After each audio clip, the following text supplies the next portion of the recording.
Donc, comme vous le savez, pour un projet de tramway, il est absolument nécessaire là, de refaire un travail de façade à façade qui nécessite le redéploiement et le déplacement des conduites d'aqueducs et d'égouts et également des différents réseaux techniques urbains. Réseaux techniques urbains étant les réseaux électriques d'Hydro-Québec pour alimenter les résidences, les commerces et ainsi de suite, ainsi que les réseaux de télécommunications, Bell et les autres fournisseurs.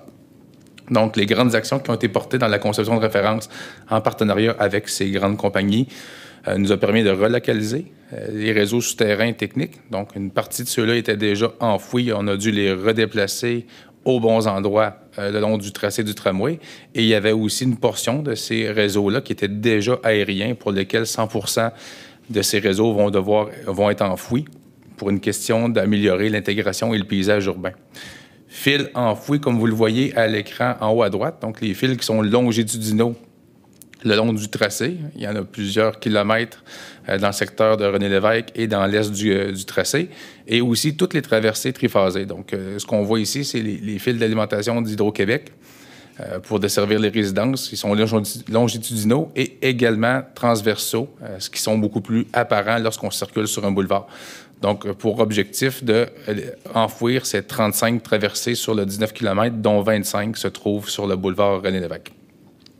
Donc, une grande entreprise de collaboration avec les fournisseurs qui nous ont permis d'enfouir l'ensemble des réseaux de fils aériens existants qui servent à alimenter la ville et aux télécommunications.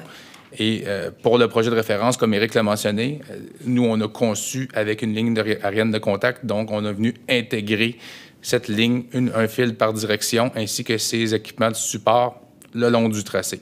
Donc, on peut voir le comparable là, dans une situation urbaine où on avait des fils qui étaient encore en surface, qu'on venait enfouir, et le résultat suivant l'intégration d'une ligne aérienne de contact. Évidemment, la ligne aérienne de contact, c'est un souci d'intégration pour lequel nos architectes et nos urbanistes sont très fortement penchés. Donc, une grande attention particulière qui a été réalisée à l'intégration urbaine et au design de ces équipements.